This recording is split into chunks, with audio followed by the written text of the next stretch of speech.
हरे कृष्णा। धर्मराज युधिष्ठिर बोले कि हे भगवान, आषाढ़ माह के शुक्ल पक्ष की एकादशी का क्या नाम है और उस दिन कौन से देवता की पूजा होती है तथा उसकी विधि क्या है, इसे सविस्तार पूर्वक कहिए। श्री कृष्ण भगवान बोले, हे राजन, एक समय नारद जी ने ब्रह्मा जी से यही प्रश्न पूछा था। तब ब्रह्मा जी बोले कि हे नारद, इस एकादशी का नाम पद्मा है। इसका व्रत करने से विष्णु भगवान प्रसन्न होते हैं। मैं यहाँ एक पौराणिक कथा कहता हूँ, ध्यान पूर्वक सुनो। सूर्यवंशी मंधाता नाम का एक राज ऋषि था। एक समय उस राजा के राज्य में 3 वर्ष तक जल नहीं बरसा, जिससे राज्य में अकाल पड़ गया और प्रजा अन्न की कमी के कारण अत्यंत दुखी रहने लगी। एक दिन प्रजा राजा के पास जाकर प्रार्थना करने लगी, हे राजन, समस्त विश्व की सृष्टि का मुख्य कारण वर्षा है। इसी वर्षा के अभाव से राज्य में अकाल पड़ गया है और अकाल से प्रजा मर रही है।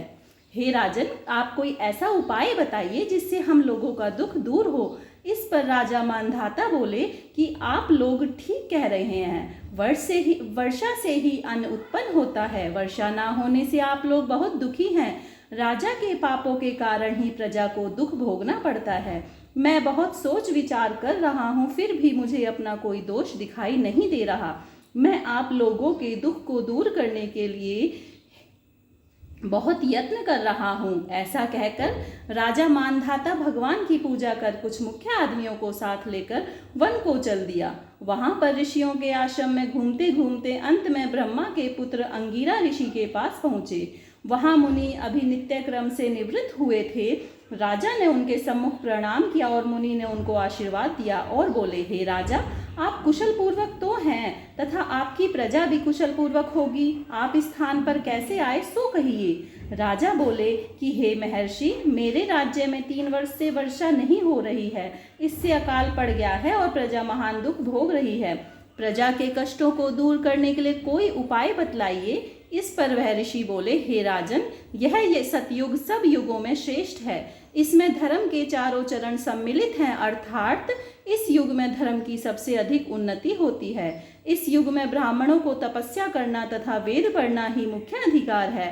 परंतु आपके राज्य में एक शूद्र इस युग में भी तपस्या कर रहा है। इस दोष के कारण आपके राज्य में वर्षा नहीं हो रही है। यदि आप प्रजा का भला चाहते हैं तो उस शूद्र को मार दीजिए। इस पर राजा बोले कि हे मुनीश्वरों, मैं उस निरपराध तपस्या करने वाले शूद्र को नहीं मार सकता। आप इस दोष से छूटने का कोई अन्य उपाय बताइए। तब ऋषि बोले, हे राजन, यदि तुम ऐसा ही चाहते हो तो आषाढ़ माह के शुक्ल पक्ष की पद्मा नाम की एकादशी का विधि पूर्वक व्रत करो।